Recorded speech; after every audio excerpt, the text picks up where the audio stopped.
అందరికీ నమస్తే. కర్ణాటకలో ఏం జరుగుతుందో మీకు అందరికీ తెలుసు. కర్ణాటకలో మైసూర్ అర్బన్ డెవలప్మెంట్ అథారిటీ ఆ విభాగంలో ఆ ప్రాంతంలో సిద్ధరామయ్య, ముఖ్యమంత్రి సిద్ధరామయ్య వాళ్ళ భార్యకు అక్కడ విలువైన భూములు కేటాయించారు అనే ఒక కేసు ఒకటి నడుస్తుంది. మూడా కేసు అని చెప్తున్నారు దాన్ని మొత్తం. ఎందుకంటే ఎక్కడో భూమిని ప్రభుత్వం సేకరిస్తే ఆ సేకరించిన భూమికి 50% వేరే దగ్గర భూమి ఇవ్వాలి ప్రభుత్వాలు. అయితే వీళ్ళు సేకరించిన భూమి ఏమో ఎక్కడో పనికిరాని భూమి, కానీ ఇక్కడ ఇచ్చిందేమో చాలా విలువైన భూమి సగం ఇచ్చారు. అక్కడికి ఇక్కడికి పొంతన లేదు.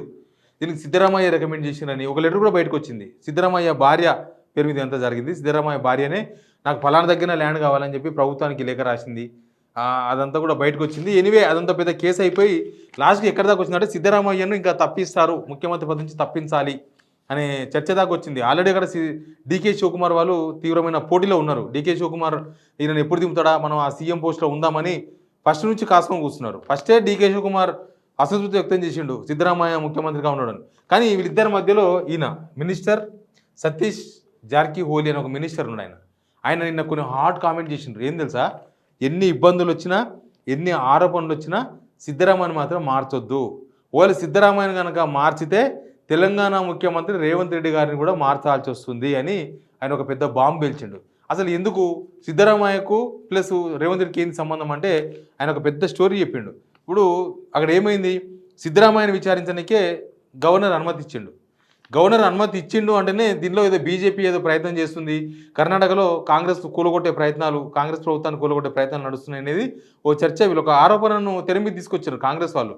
ఇప్పుడు సిద్ధరామయ్యను కనుక దింపితే మనం ఈ తప్పును ఒప్పుకున్నట్లయితుంది, వాళ్ళు నోటీస్ ఇస్తారు, మనం ఒప్పుకున్నట్లయితుంది. ఇది నెక్స్ట్ తెలంగాణలో కూడా రేవంత్ రెడ్డికి రేపో మాపో నోటీస్ రావచ్చు. ఏదో కేసులో నోటీస్ వచ్చినప్పుడు అక్కడ కూడా రేవంత్ రెడ్డిని దింపాల్సి వస్తుంది. మనం ఒకసారి ఒప్పుకున్న తర్వాత సిద్ధరామయ్యని దింపే విషయంలో కనుక మనం నిర్ణయం తీసుకుంటే రేపు తెలంగాణ రావచ్చు, తర్వాత ఇంకో దగ్గర రావచ్చు, హిమాచల్ ప్రదేశ్ రావచ్చు, ఎక్కడ కర్ణాటక అధికారంలో ఉంటే అక్కడ కావచ్చు. ముఖ్యంగా పక్కనున్న రాష్ట్రం తెలంగాణ మీద తీవ్రమైన ప్రభావం పడుతుందని చెప్పి ఈయన సతీష్ జార్కిహోలీ చెప్తున్నారు. ఆయన మినిస్టర్, నిజానికి ఆయన ముఖ్యమంత్రి పదవి కూడా ఆశించారు. కానీ ఆయనకు డీకే శివకుమార్కు సీఎం పదవి ఇవ్వద్దన్న ఉద్దేశంతోనే సిద్ధరామయ్యకి ఇచ్చే విషయంలో కాంప్రమైజ్ అయ్యారు. ఈయన కాంప్రమైజ్ అయ్యి ఆయన మంత్రిగా కొనసాగుతున్నారు. కానీ ఇప్పుడు ఆ ముడా కేసులో విచారణ ఎదుర్కోబోతున్నారు అక్కడ సీఎం. కానీ అక్కడ కేసు విషయంలో రేవంత్ రెడ్డి ప్రస్తావన తీసుకురావడం అనేది ఇప్పుడు కాంగ్రెస్ పార్టీలో హాట్ టాపిక్గా మారింది. నిజంగానే బీజేపీలు ఇక్కడ కూడా నోటీస్ ఇస్తారా, ఇక్కడ ఏం జరగబోతుంది? ఎందుకంటే గతంలో ఎవరు మన ప్రధాని నరేంద్ర మోడీ హైదరాబాద్కి వచ్చినప్పుడు చాలా విషయాలు చెప్పారు. ఆర్ఆర్ ట్యాక్స్ వసూలు చేస్తున్నారు, RRR ట్యాక్స్ వసూలు చేస్తున్నారు. బీజేపీ వాళ్ళైతే చాలా ఓపెన్గా మాట్లాడుతున్నారు. సేమ్ కర్ణాటకలో 7.5% ఎట్లయితే ఈ కాంట్రాక్టర్ల దగ్గర, బిల్డర్ దగ్గర ఎస్ఎఫ్టీ స్క్వేర్ ఫీట్కి అపార్ట్మెంట్స్ ఎస్ఎఫ్టీ అయితే 75 రూపాయలు అయితే బిల్డర్స్ దగ్గర ఎట్లా డబ్బులు వసూలు చేస్తున్నారో కర్ణాటకలో సేమ్ అక్కడ కమిషన్స్ 7.5 అనేది ఒక ఫిక్స్డ్ కమిషన్. ఏదైనా సరే, ఏదైనా బిల్లులు రావాలన్నా, బిల్లులు ఇవ్వాలన్నా ఎట్లయితే కర్ణాటకలో వసూలు చేస్తున్నారో తెలంగాణలో కూడా సేమ్ బిల్డర్స్ దగ్గర నుంచి 75 రూపాయలు ఎస్ఎఫ్టీకి స్క్వేర్ ఫీట్కి ఫిక్స్డ్ ప్రైస్ పెట్టినరు. ఆ 75 రూపాయలు వసూలు అయితే తప్ప వాళ్ళకు పర్మిషన్స్ ఇస్తలేరు. ఆ 75 రూపాయలు ఇస్తే తప్ప స్క్వేర్ ఫీట్కు ఒక్కొక్క అపార్ట్మెంట్ హైరైజ్ బిల్డింగ్ లక్షల ఎస్ఎఫ్టీలు ఉంటాయి. 1,00,000 ఎస్ఎఫ్టీలు అంటే 1,00,000 × 75 రూపాయలు, అట్లా కోట్ల రూపాయలు అవుతుంది. అట్లా ఒక్కొక్క బిల్డర్ దగ్గర కోట్ల రూపాయలు తీసుకున్న ప్రయత్నాలు నడుస్తున్నాయి అనేది ఒక ప్రధానమైన ఆరోపణ బీజేపీ వాళ్ళు చేసిందే. ఆయన ఎవరు, Maheshwar Reddy, BRS LP leader, తీవ్రమైన ఆరోపణలు చేసింది ఇట్లాంటివి. సేమ్ ఇక్కడ కూడా కమిషన్లు తీసుకుంటున్నారు. ఇక్కడ 7.5 అవుతుంది, అప్పుడప్పుడు 20% కూడా పోతుంది. చిన్న కింద ఉన్న లీడర్ల కానుంచి పైన ఉన్న ఆ శాఖకు సంబంధించిన మంత్రుల దాకా అవినీతి జరుగుతుంది అనేది కూడా బీజేపీ వాళ్ళు చేసిన ఆరోపణనే. కాబట్టి రేపు తెలంగాణలో ఏం జరగబోతుందో తెలియదు. కానీ కాంగ్రెస్లో ఒక మంత్రి, అది కూడా పక్క రాష్ట్ర మంత్రి మాట్లాడడం అనేది కొంత హాట్ టాపిక్గా మారింది. సిద్ధరామయ్య పార్టీకి కొత్త కాదు, పార్టీకి చాలా సీనియర్ లీడర్. అట్లాంటి ఆయన మీద అవినీతి ఆరోపణలు రావడము, గవర్నర్ పర్మిషన్ ఇవ్వడము, ఇదంతా చూస్తూ ఉంటే ఒక స్కెచ్ ఏదో నడుస్తుంది అనేది చాలా క్లియర్గా కనబడుతుంది. కానీ ఇప్పుడు కాంగ్రెస్ అక్కడ ఏం చేస్తుంది అనేది కూడా ఇంపార్టెంటే. ఇప్పుడు సిద్ధరామయ్యని దింపొద్దు అంటే అవినీతి ఆరోపణలు ఎదుర్కొంటున్న సిద్ధరామయ్య డైరెక్ట్గా ఆయన భార్య పేరు మీద అంత విలువైన భూమి, దాదాపు 4,000 కోట్ల రూపాయల భూమి ఉంటుంది. అంత భూమి, అంత స్కామ్ అది, 4,000 కోట్ల రూపాయల స్కామ్ అది. అంత స్కామ్ చేసిన సిద్ధరామయ్య ముఖ్యమంత్రిగా ఉంచాలనా అనేది ఒక పెద్ద చర్చ.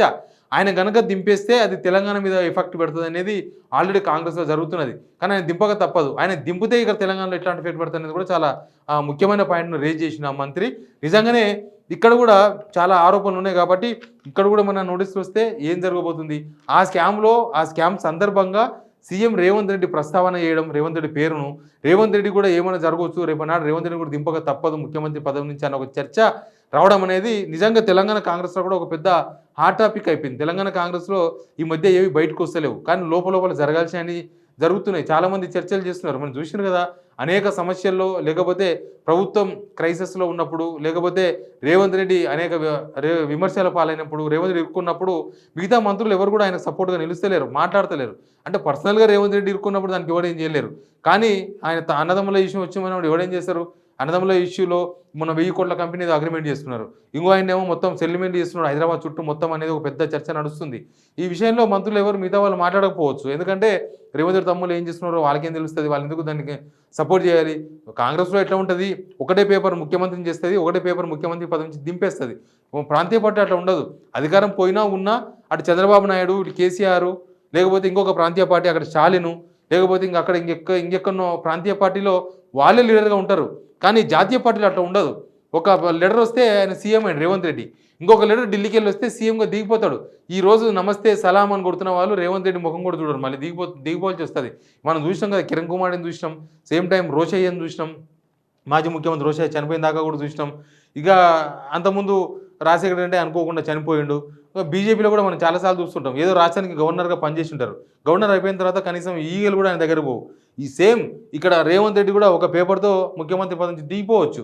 కానీ ఈ చర్చ రావడం అనేది ఒక ప్రధానమైన అంశం. ఎందుకు కర్ణాటక వాళ్ళు రేవంత్ రెడ్డి ఇష్యూని తెర మీద తీసుకొచ్చిండ్రు, రేవంత్ రెడ్డి కూడా రాజీనామా చేయక తప్పదని, ఒకవేళ రేవంత్ రెడ్డి కూడా ఇట్లాంటి సిచ్యువేషన్ రావచ్చు అనే పరిస్థితులను ఎందుకు వాళ్ళు ఎస్టిమేషన్ ఇస్తున్నారు, ఎందుకు వాటిని ప్రస్తావిస్తున్నారు. అక్కడ ఒక సీనియర్ లీడర్ మంత్రి, సీఎం రేస్లో ఉన్న మంత్రి ఆ విషయాలు మాట్లాడుతున్నారంటే ఏదో జరగబోతుందో లేకపోతే ఏదో జరుగుతుందో, ముందు ఏదో జరగబోతుందని వాళ్ళు ఏమైనా అంచనా వేస్తున్నారనే చర్చ అయితే ఒకటి నడుస్తుంది. Please subscribe signal TV.